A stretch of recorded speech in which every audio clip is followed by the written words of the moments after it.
Welcome to the Blueprint, a Project Stand podcast. Today we have our trifecta on the pod today, which includes me, Leo Hughes Watkins, your founder of Project Stand, Keandra Bills Freeman, Project Stand coordinator, and Valencia Johnson, one of our Project Stand OGs, and we are your hosts today. And we are so excited to bring to you our special guest, Manuel Mendez. Yay, snaps all around. So Manuel Mendez is the chair for the DC AfroLatino Caucus and is originally from the Dominican Republic and moved to Washington, D.C. at the age of 9. And as a constant staple in the Columbian Heights neighborhood, Mr. Mendez's dedicated support has allowed him to forge long-term, meaningful relationships with members of the community. After graduating from Bell Multicultural High School, Mr. Mendez received his bachelor's degree in African Studies and Communications at Antioch College. Fortunate to have a host of mentors in his adolescence, Mr. Mendez's passion for supporting positive youth development and the issues that plague the people of the African diaspora are ever apparent in his themes, in his pursuit for effecting progressive change in his community. Currently, as the chair of the DC AfroLatino Caucus, Mr. Mendez's goals is to unite Black and Brown people of the Washington metropolitan area. So let's just do snaps and claps for that impressive biography. So you came to DC at the age of 9 years old, but was born in the DR. If you don't mind disclosing your age and what year you were born, and what do you remember about growing up in the DR? So I'm 38, going to 39 September. I'm a Virgo. So remembering, what do I remember about DR? I mean, I'm an island boy, so it's like the beach is definitely something that I miss being in Washington, D.C., just being at my grandparents' birthplace, which is San Pedro Macorís, and just waking up and just going to the beach all day and playing and just being around the water is definitely a certain, if you ever been around an island, you know that going to the beach is definitely something that's soothing and it's spiritual, and it's definitely something that it amazes everybody to see this mass body of water coming back and forth and crashing the islands. Yeah, just hearing you speak, it makes me long for the beach. I mean, really, and I do feel there's something spiritual about water. Like I feel that to my core. So I feel that. I mean, I'm sure the Potomac has nothing on DR. No, not at all. Not even Atlantic City. A lot of folks go to Atlantic City. They think that's a beach. Not even Myrtle. I've been in Myrtle, and it's like, no, I can't. This is not it. It's not. It's not. It's nothing like an island.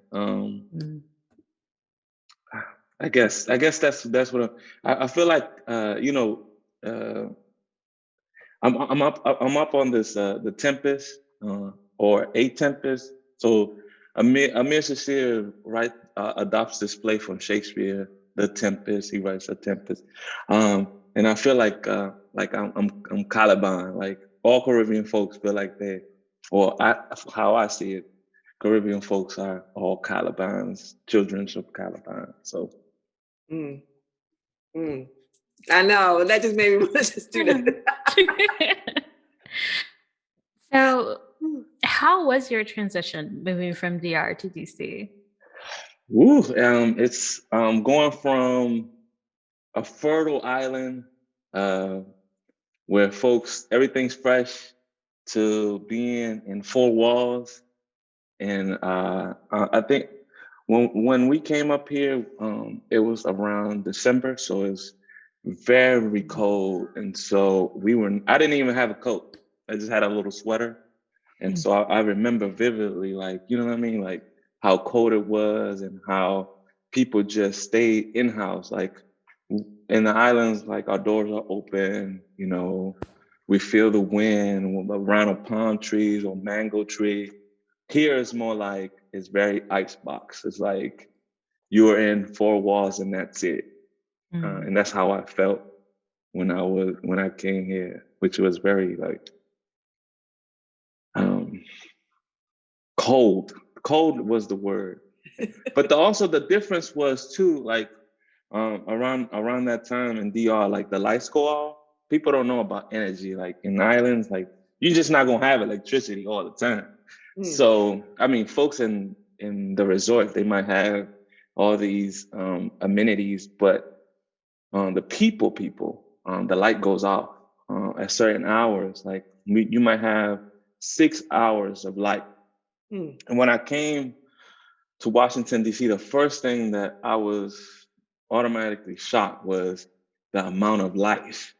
When you see it coming down National, you know, all the lights of the buildings, and that was really like, oh my God, is this all night we're gonna have light? So it's interesting to remember those things as a youth, and think about like the privileges that you have. I'm also thinking about like fresh water. People neglect the fact that in the islands we don't have as much fresh water as people think, and so to have fresh water all the time is like a thing. Wow. And have you always? Oh, sorry. No. Go ahead. Have you always lived in the Columbia Heights neighborhood? Yes, 3435 Homie Place was where I stayed. Very proud of being from Homie Place. I remember vividly. I mean, if you've been to Columbia Heights, you know how different it is now. It's very Georgetowny-ish. But back in the day, it was mostly African American. I think I could remember three families that were Dominican. Although, you know, Mount Pleasant is full of folks at the time when I came. So I came after the riots. I came after 1991 riots that happened in Mount Pleasant. It's actually, let's say it's an uprising, not a riot. The uprising in Mount Pleasant, 1991, and that happens in May 5th, 1991. And I came around November, December of 91. So yeah. Is the place you grew up in still there? Is it still standing, or is it something else now? In DC? Yeah. Oh yeah, 3435 Homie Place is still there. Kicking. Like the majority of like folks who recently come here live in 3435. Like it's mostly immigrant families, African, Haitians, all Caribbean islands, folks, Salvadorans, of course, Central Americans, of course, Mexicans, like those. That's where, you know, you see the corridor, right? 14th Street. People just go to 14th Street, but the inner streets, like 3435 is one of those inner streets where a lot of folks that live in Section 8 live. I'm going back to, you know, just how you were receiving the space, this new space you were coming into as 9 years old, and think about all the lights and the fresh water. Like, do you remember like the vibes that your family was giving off as they're coming into this space and it's completely different and new, and like how were they receiving it and how you were interpreting that as a 9-year-old? I think with that question, I think I remember the first rule.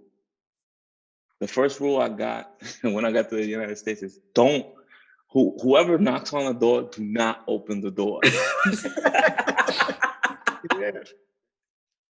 That was the first, you know, immediate, like it was like a tension, because, you know, I'm coming from this happy place. Whoever's knocking on the door has to be family member. You know what I mean? Like it's come with a purpose. And in the United States, it was more, well, in DC, because you also have to understand, the 90s is the crack era, is like DC is the murder capital, or trying to get out of that situation in terms of like crack. being and the violence around. And so 3435 Homie Place was definitely a neighborhood that was dangerous. And I didn't know anything about it. And I did open the door, and, you know, I had to have one of those cruel, raw moments in my life that you don't just open the door.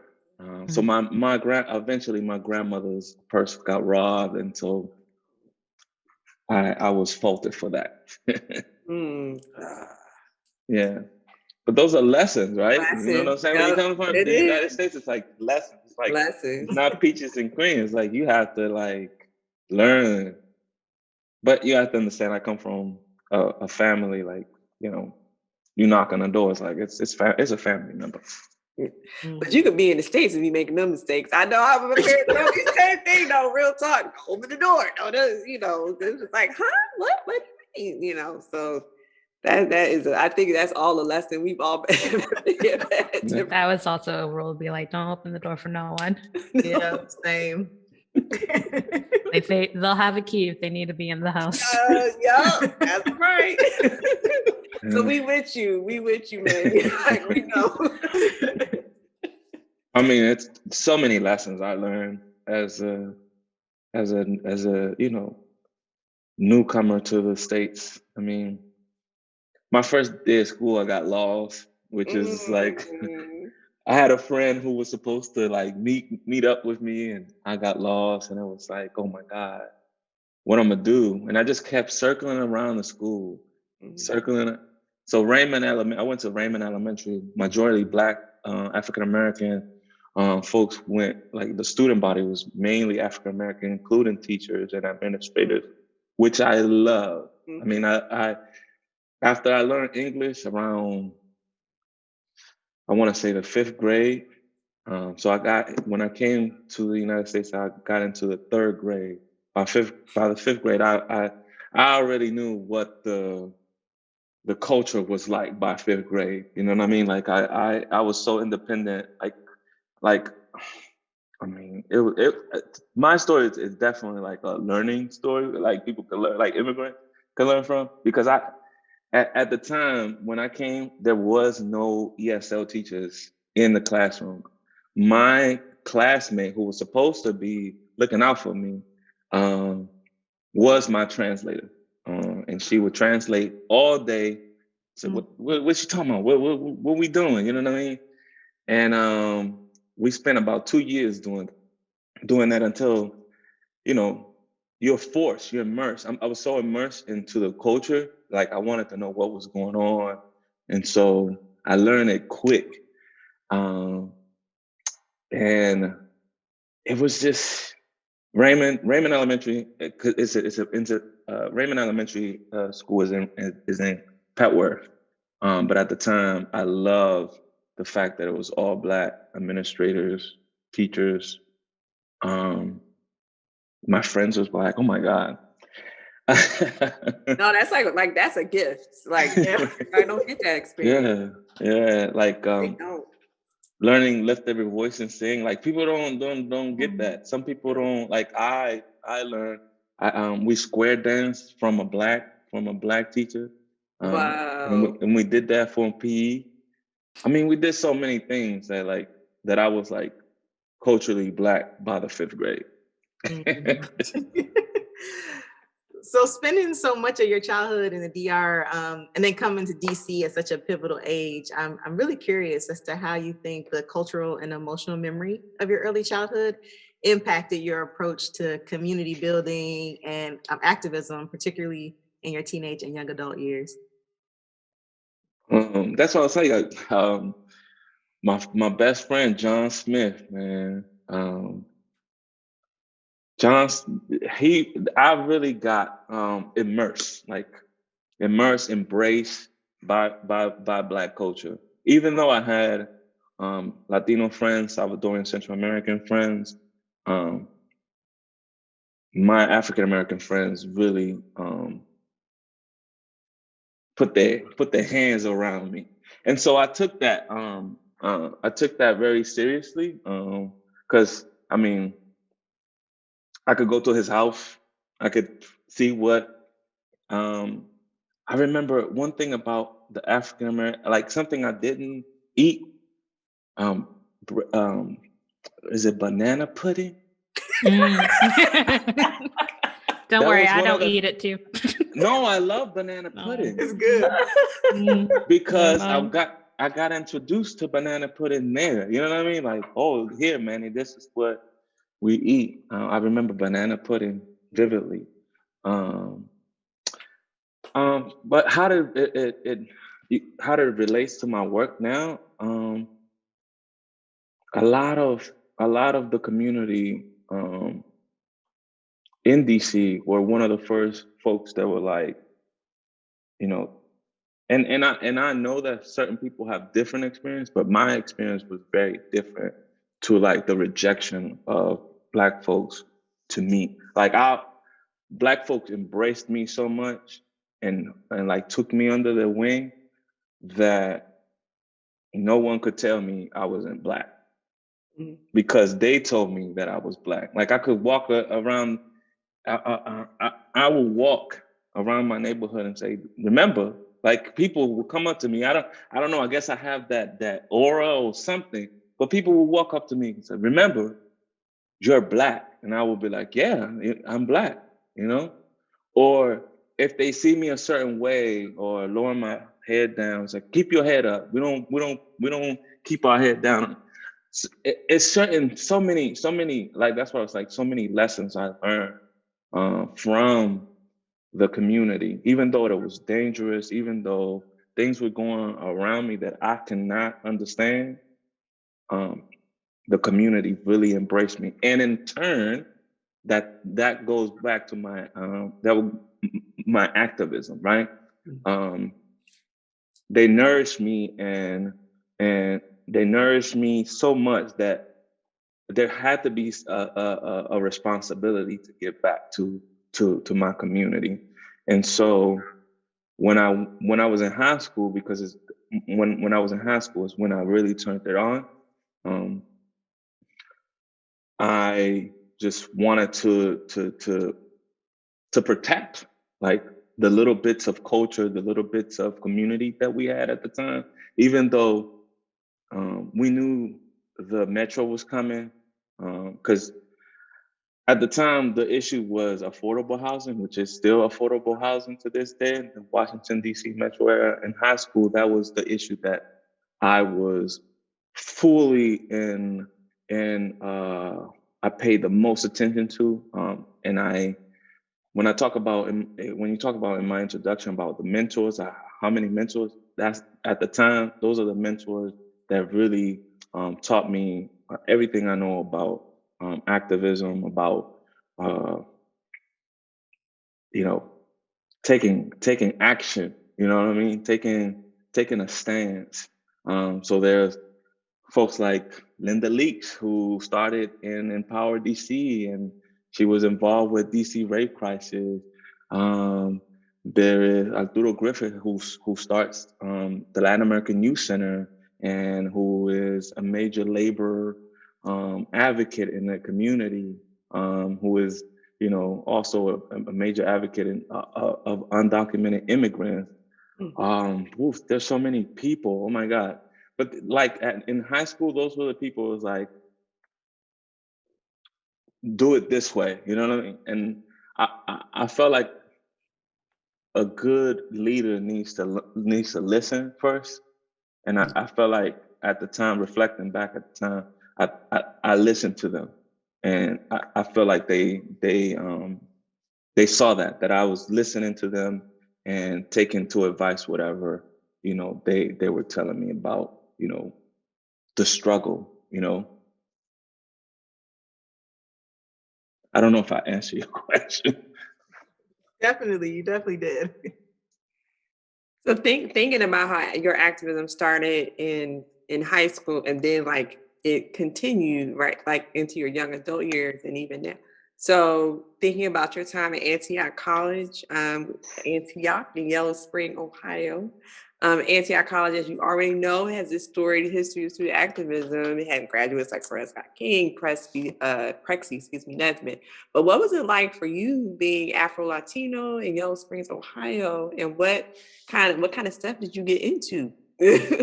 Yeah, in Yellow Springs, there was a big fight. Because also folks don't know what an Afro-Latino is. It's like, folks was like, you playing, you ain't black. So it's I had to teach. And to me, I always say it's not a problem to teach my brothers and sisters.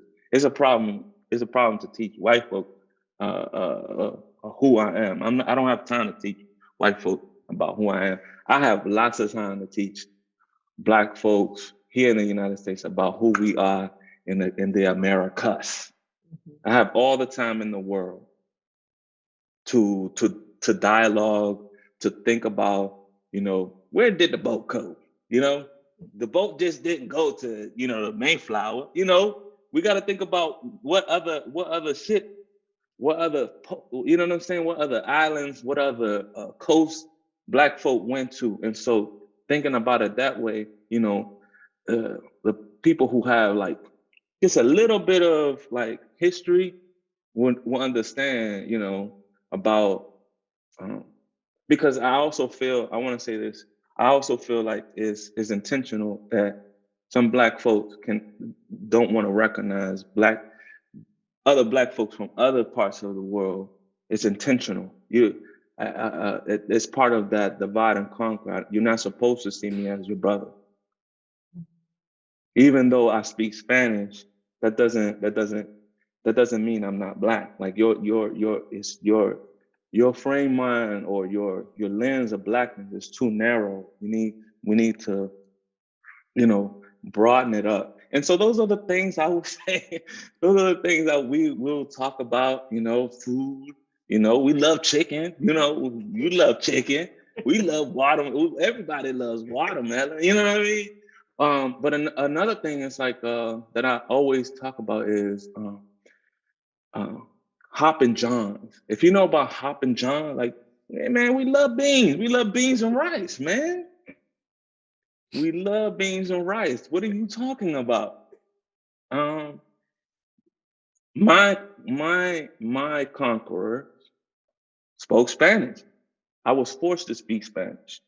My family, my ancestors were forced to speak Spanish. My ancestors were forced to bow down to Catholic, to the Roman Catholic religion. Yours, English.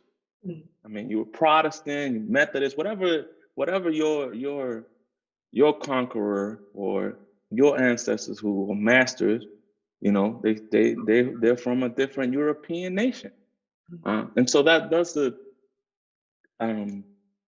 that will open the door a little bit more to more conversations about Black culture in the islands, Black culture in the United States. I mean, because if you accept Louis Farrakhan, if you accept, Stokely Carmichael, Kwame Ture, you know what I'm saying? You could easily accept me. So with that, so like were there did you get involved in any particular organizations when you were at Antioch? Did you start any organizations when you were at Antioch? Oh my goodness, did I? So when I got to Antioch, I was part of Unidad, which was the Latino organization there. And I did a lot of things about Afro-Latinidad, a lot of education on, Hispanics in the United States. But then I moved on to Third World Alliance, which were more folks from other countries and including the United States, to talk issues from human rights to issues on campus. We were very big, whether it was Unidad or Third World Alliance, we were very big on representation at Antioch in terms of faculty, in terms of protecting the faculty that we had, the curriculum, being more involved in what folks were teaching so that we felt a little comfort in being at Antioch. So if you understand, Antioch at the time was 98% or 95% white. And the rest were of color or native. And so, we felt proud to be there, but there were certain things that we requested from faculty, from the institutions, to live up to his credo, which is win a victory for humanity. Win a victory for humanity. So when we talk to Antiochians, it's like, what victories have you won for humanity? And so we were very vocal at, more representation of color and Black staff in the school. We created the organization called BAM, By Any Means Necessary, which was all Black. It was our student union. Black Student Union. And we took it from Michigan at the time, had a BAM, By Any Means Necessary. I think they created a certain organization in Michigan. And we went up to Michigan and we were like, we're going to take your name and we're going to use it. We're going to use it at Antioch. And, we did similar things of advocating for, more students, to bring more students on campus who are African Americans, bringing more faculty, addressing staff issues who were Black, and just being vocal. If you understand about Antioch, it's very involved. Like the community is more involved. Like I could go to the president and be like, we need X, Y, and Z, and let's write this out. It's more interpersonal. Like it's not like I have to go through these long procedures to talk to the president. I see the president walk, and I'm going to go to the president and be like, "This is what's going down." What years were you there? I was there from 2001 to 2005. Okay, wow. And you just walk up to the president, we're like, all right. Yeah. You can just, you know what I mean? Like it's very liberal. It's very, we had a community council. So like you could address those issues in community council about discrimination, about, sexual harassment, or just any sort of topics that the community at the time were dealing with, and you address it there. And the community, like the whole school, had to be there, or you know what I'm saying. It was sort of like a mandatory thing that you go to the community council meetings to listen to what's going on campus. And the Black students were very vocal. I want to add too that Antioch was also majority LGBTQA, like 95%. Like I think I was me, my roommate, and another brother, Chad, was like the only Black male that like, straight. Wow. Yeah. So that had to be an interesting conversation and community building that was going on. Like, you have to be open. To go to Antioch, you have to be open to understand, like, what's happening, right? Like, in terms of all the issues, you definitely have to be open-minded. One of my mentors told me, make sure you know who you are before you go to Antioch. Like, who I am, like, as a person. Because you can float.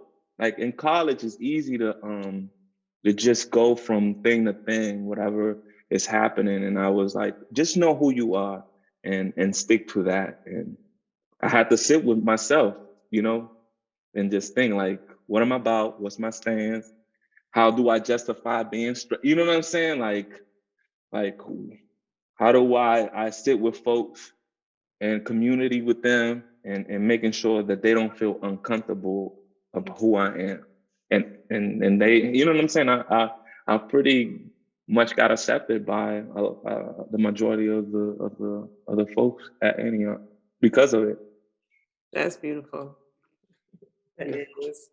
So you mentioned earlier Mrs. Leaks and Arturo Griffin, and I'm just curious, who have been some of the greatest influences in your life and in your growth as an activist? Are there particular people, works of art, literature, movements, all of the above? That's hard.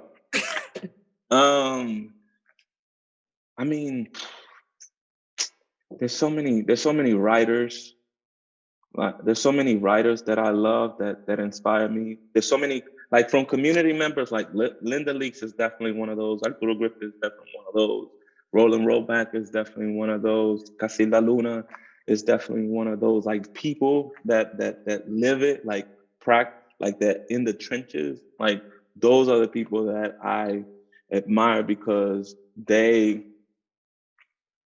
put in the work, and in this realm of activism, some people don't get their flowers, don't get their acknowledgement of, you really inspired me to do this or to do X or Y. And I think those folks really, really inspired me. I mean, Columbia Heights, I want to say old Columbia Heights really inspired me to do a lot, to learn about, my community, to fight for my community, even though the way that it is, I disagree, because we've been displaced to other places in the DMV. But writers, I always talk about Tony K. Bambara. Who else? Tony K. Bambara is as a documentarian, she was like, that movie was dope. She's a person that said what she had to do, and she's just an example of to be an academic and also be an activist in the community. But there is Toni Morrison. As writers, it's like, there's a lot of writers. Toni Morrison, oh my goodness. Paul Robeson. All the Black writers, like, and my in Instagram, my name is Hijo Nativo, native son, because it took me a long time to digest native son.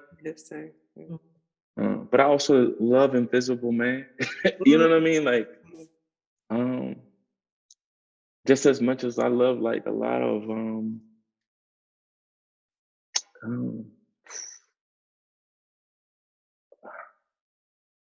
there's so many writers.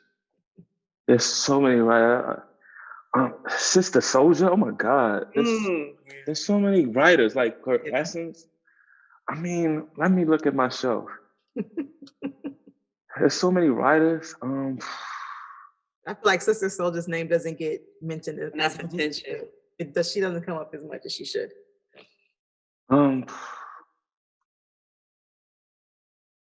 There's so many writers and filmmakers. Oh my God. This is an obscure one that people don't acknowledge. John Oliver Killen. No, I don't know that. Me neither. Yes, the Harlem Guild. Without the Harlem Guild, right? There is no Maya Angelou. What's that other one? Raisin in the Sun. Was it Raisin in the Sun? Lorraine Hansberry. Lorraine Hansberry? Harlem Guild? They went through that whole, even though there was disagreements in there, but still, like, there was a group. And I love that. I love that they had a community to flesh out ideas. I don't think we have enough of that in our own worlds. We don't have people that say, you're wrong. You need to address that and, be accountable to, like, your things. Yeah. And accept it and move forward with that. I don't think we have enough of that in our inner communities, to call out your wrongs. I feel like that's hard to do. I feel like we try to do it on Twitter, and I don't know if that's not the best way to do it, in my opinion.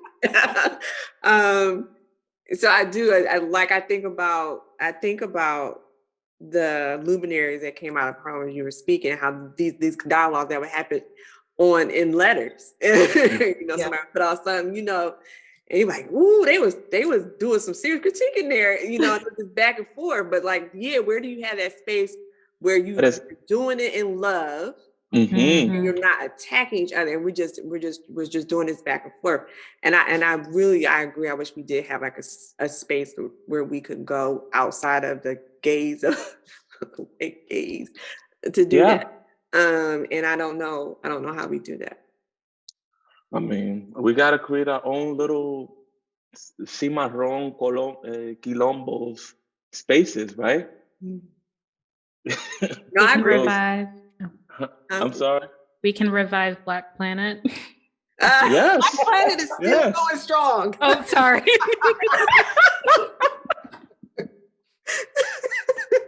I'm shocked on 2 points that you just said revive Black Planet, and then it's still going strong, because I didn't know that either. I did not know that Black Planet was going hard either. Yep. Solange did a piece of artwork over there a couple years ago. Wow. Yeah. I know what I'm going to be doing after this podcast is over. Man. Oh, wow. So another part that we could just really talk to you forever.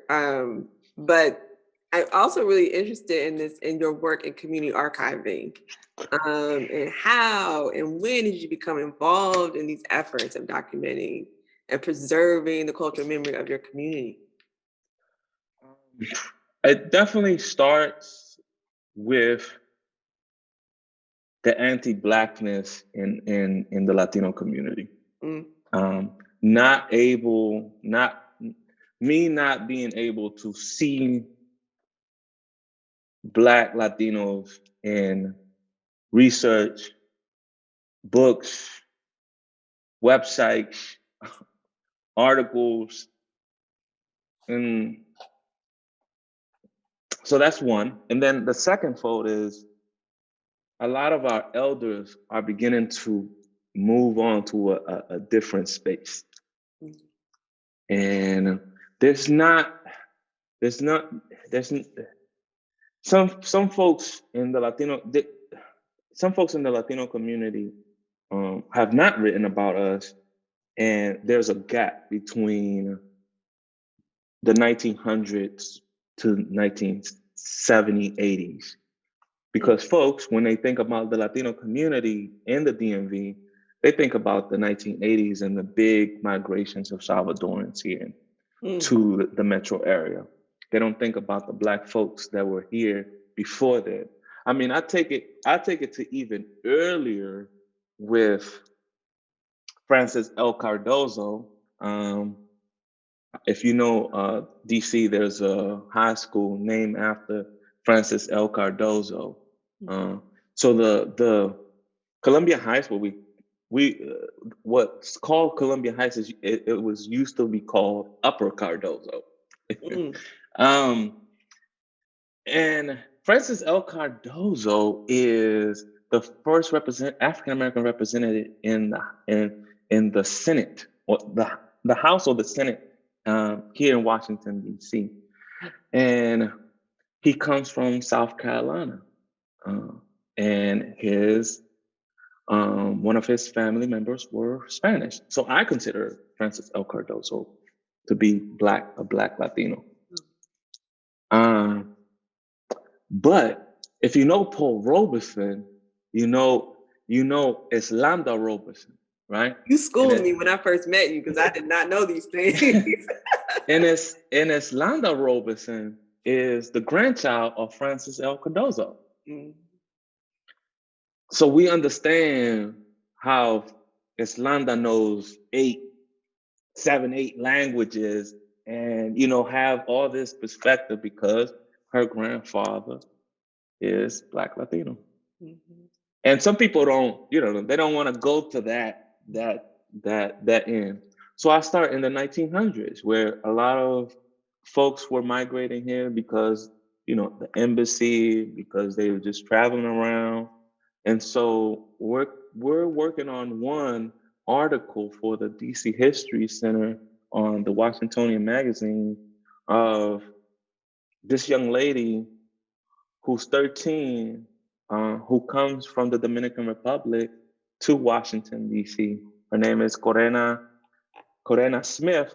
She marries an African-American gentleman by the name of Nelson Smith, who interested enough, works at the Library of Congress. Mm. And they moved to, what is it? Friendship Heights. Friendship Heights is a historically African-American in PG County. And they have this house where all embassy folks, all immigrants come to her house to be, celebrate all the countries, celebrate birthdays.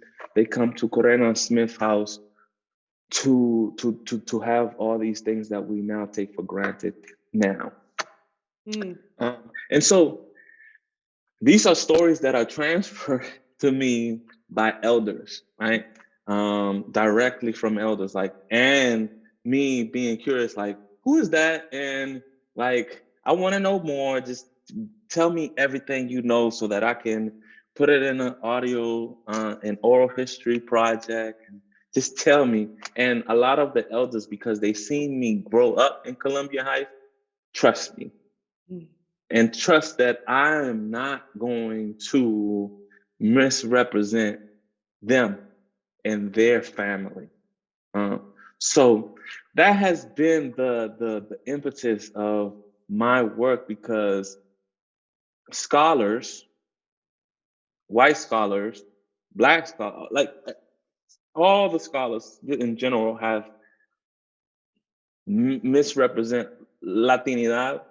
Even though I have a problem with Latinidad, they misrepresent Latinidad as a whole. We don't think of Black Central Americans in Latinidad. So folks like Adrian Fenty's father being around here around the 1920s.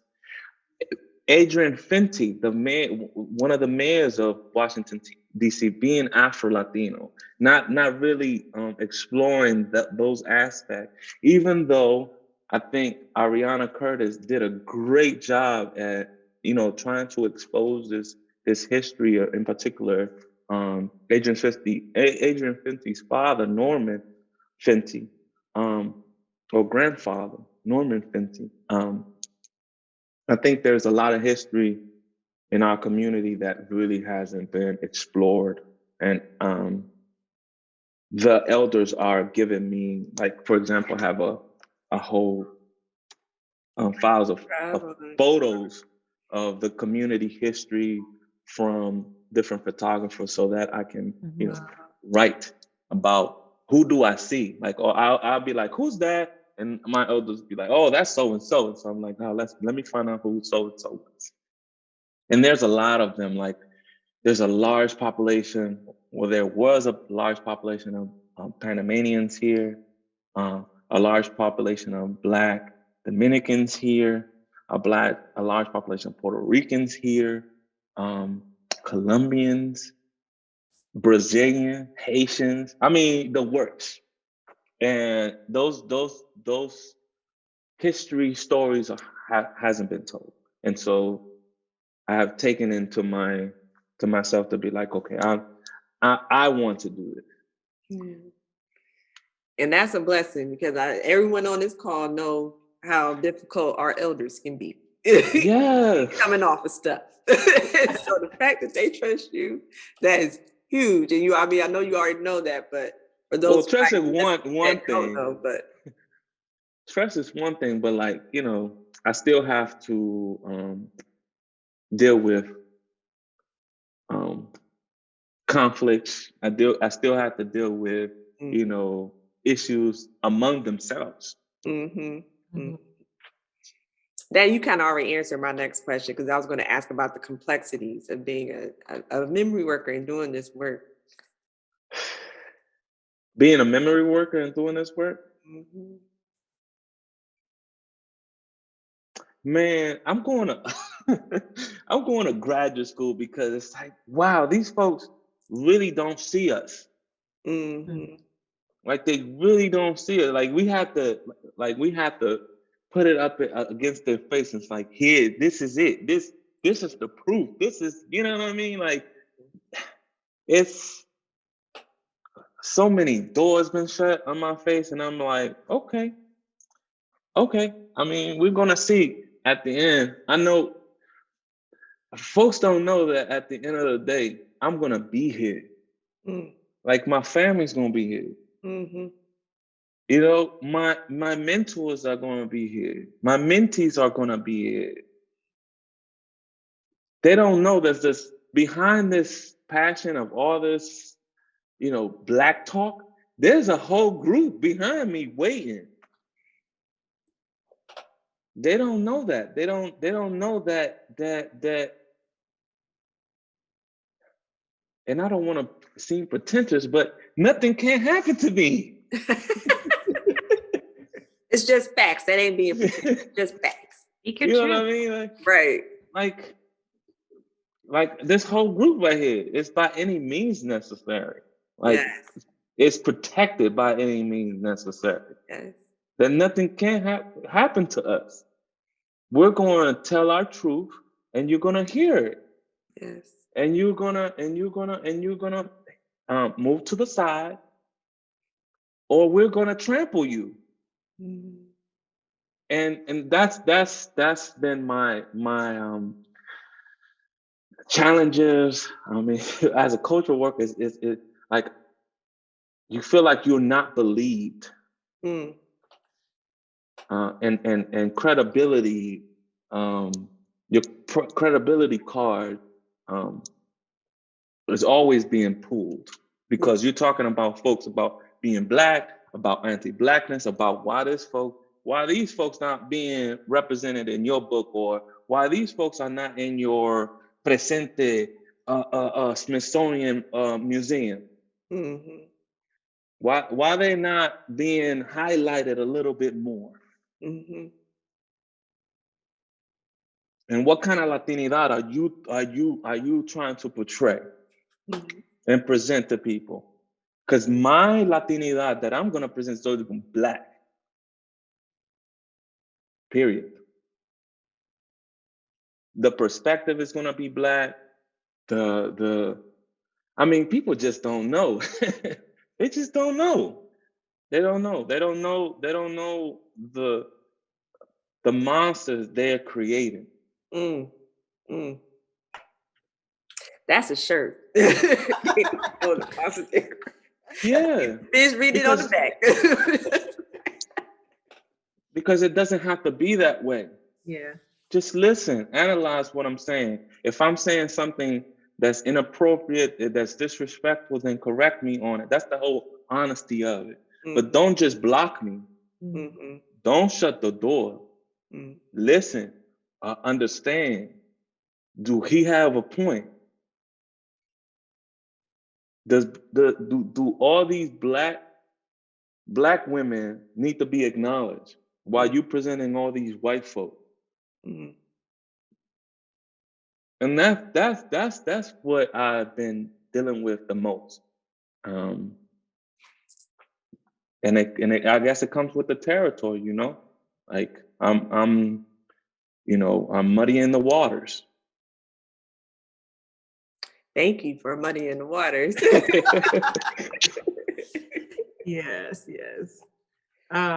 So you touched on a little bit about this throughout our talk today, but more directly, I'm thinking about how activism and community work, it can be really difficult, and it really requires, it's a long-term game, right? It's nothing, most changes don't happen in a short period of time. So how do you maintain any sort of hope or stay encouraged in times of really deep or really hard hardships? I mean, you guys, you know what I mean? I see your work. I mean, I hope your wife, told you, I saw your work like 6 months ago. It's like, oh my God, I have to read that book. You know what I mean? Like that encouraged, like, you know what I'm saying? To see if people like you are winning. I mean, and knowing that, y'all definitely doing this great work. Like that encourages me. Like the right people winning is always excited me. And I love to see good people win. Like, I mean, but the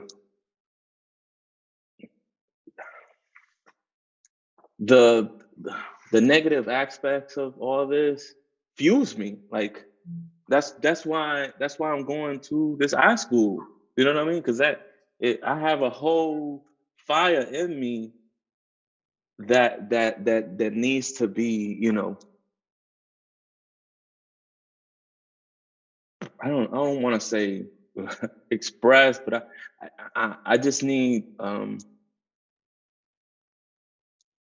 didn't even know where I'm going with that, but yeah, that's why that's why I'm going to the high school, because the credibility of DC, the DMV is so credential heavy that to be able to be in the table, around the table, you need that credential. If you don't have the credentials, you won't be in those spaces to even present these ideas about Black Latinidad and how that affects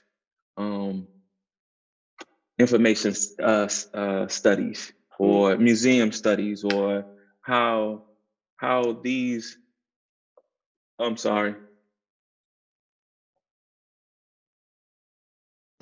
how these issues affect our people, if we're not and we're not there when a lot of the work that's being done about Afro-Latinidad is more like sociological, anthropological, but never like within information studies. That work hasn't been really dug deep. I know that Dr. Anna Ndumu is really doing good work on at the UND school, but we want to get it to a whole different level, because there's major works, there's books that Black Latino authors, Caribbean authors have written that folks in the Americas don't even know about. There's artifacts, there's major items. I mean, there's so much that needs to be done, but we're gonna do it little by little.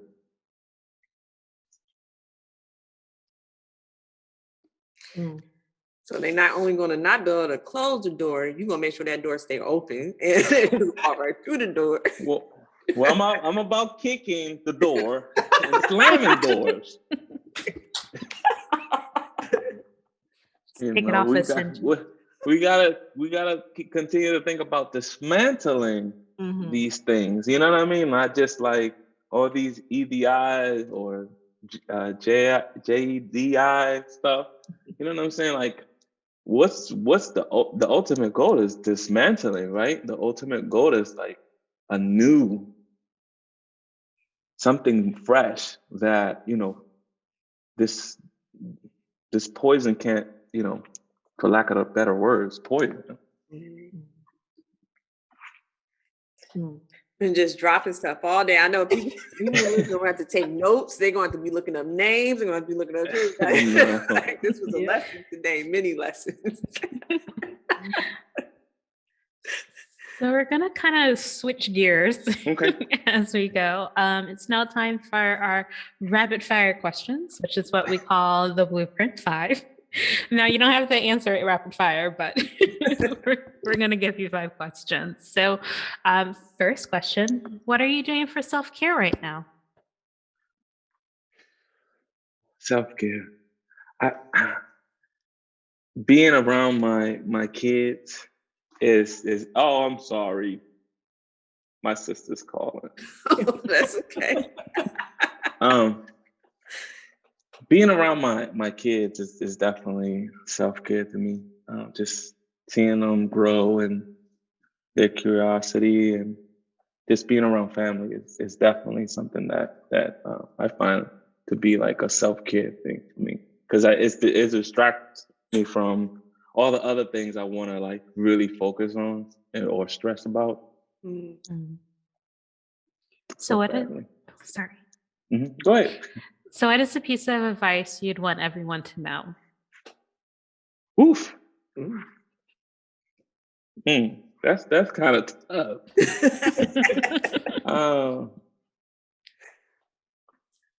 Going into this graduate school thing, I just been thinking a lot of the advice of like staying in my lane, and not worrying about what other folks are doing, but just being focused on your lane. What things you need to focus on, what things you want to accomplish, and zero in on those things, and not worry about the distraction that may happen on the side. So that would be my advice: is stay in your lane and work hard at what you are passionate at. That's good advice. Yeah, that is good advice. That's hard for a lot of people to do. That just reminded me to stay in my lane. So what song is your jam at the moment? Ooh, so many songs.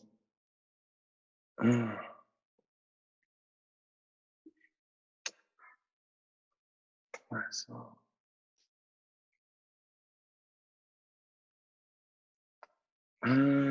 For some reason, on the top of my head is Nipsey Hussle and Kendrick Lamar, Dedication. That's a good one. That's a good one. And what is bringing you joy this month? Joy.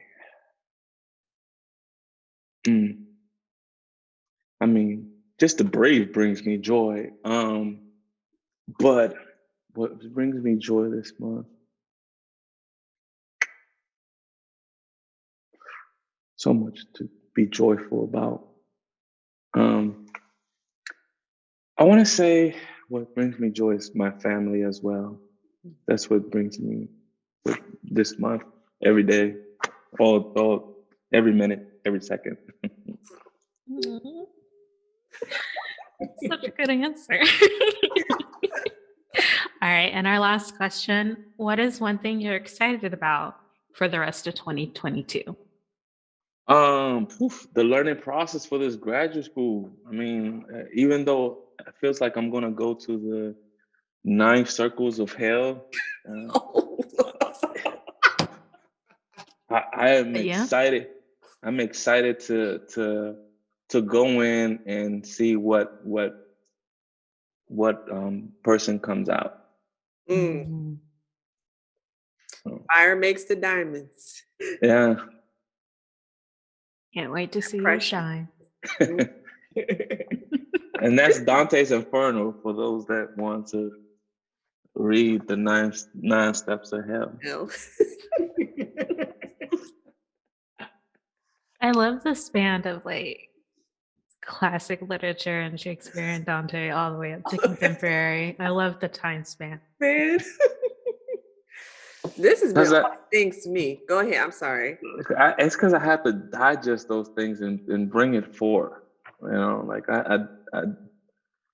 I definitely, those are some major literature that I thought about a lot and like my experiences, right? So thinking about Caliban, being from the island, thinking about Dante and going into graduate schools, and like I had to digest, like, what am I going into? What am I going to step into? because not everybody's a fan. You know what I mean? Like, there's haters. There's folks that deter you from your goal. So you definitely have to know that there's some fights there's some battles that have to be won.